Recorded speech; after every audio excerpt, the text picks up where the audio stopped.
పెందుర్తి నియోజకవర్గం 3 మండలాలలో 2014-2019 మధ్యకాలంలో పనిచేసిన కాంట్రాక్టర్లకు బకాయి పడ్డ నిధులలో కొంత మొత్తం విడుదల చేశారు. సుజాతనగర్ క్యాంపు కార్యాలయంలో జనసేన పార్టీ ఉమ్మడి విశాఖ రూరల్ జిల్లా అధ్యక్షులు, పెందుర్తి నియోజకవర్గం శాసనసభ్యులు పంచకర్ల రమేష్ బాబు పంచాయతీరాజ్ శాఖ అధికారులతో కలిపి 41 మందికి మొదటి విడతలో 86,27,000 రూపాయలు విడుదల చేశారు. ఈ సందర్భంగా ఎమ్మెల్యే మాట్లాడుతూ 2014-2019 సంవత్సర మధ్యకాలంలో కాంట్రాక్టర్లకు జగన్మోహన్ రెడ్డి వదిలేసి వెళ్లిపోయిన ప్రతి బకాయిని కూటమి ప్రభుత్వం చెల్లిస్తుందన్నారు. కూటమి ప్రభుత్వానికి చిత్తశుద్ధి ఉండబట్టే పాత బకాయిలను కూడా చెల్లిస్తుందని స్పష్టం చేశారు. ఈ కార్యక్రమంలో assistant project director Anjaneyulu, Manikumar, MPDO Appalaraju, Ramesh Naidu, Shiva, DPV Ramanamurthy, AE Arini, Swathi తదితరులు పాల్గొన్నారు. 2014 నుంచి 19 మధ్యలో తెలుగుదేశం ప్రభుత్వంలో పనులు చేసిన చాలామంది కాంట్రాక్టర్లకి 19 తర్వాత వచ్చిన జగన్మోహన్ రెడ్డి ప్రభుత్వం బిల్లులు ఇవ్వలేదు.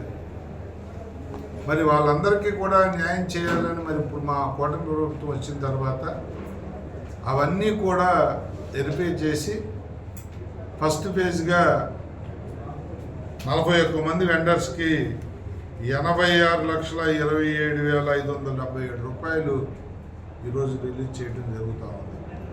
అంటే గత ప్రభుత్వం బాధ్యత, లేకపోతే ఇదేదో పాత బకాయిలు అని చెప్పి వదిలేయకుండా గతంలో మా మాట గౌరవించి మా టైంలో 14-19 మధ్యలో చేసిన వాళ్ళందరికీ కూడా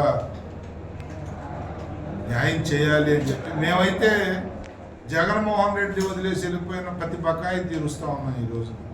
మరి గతంలో జగన్మోహన్ రెడ్డి అయితే చంద్రబాబు నాయుడు గారి ప్రభుత్వంలో బకాయిలు నాకు సంబంధం లేదని చెప్పి ఇబ్బందులు గురి చేసిన వాళ్ళు వీళ్ళంతా కూడా ఈరోజు చాలా ఆనందంగా, ప్రౌడ్గా మేము ఫీల్ అవుతూ ఉన్నాం.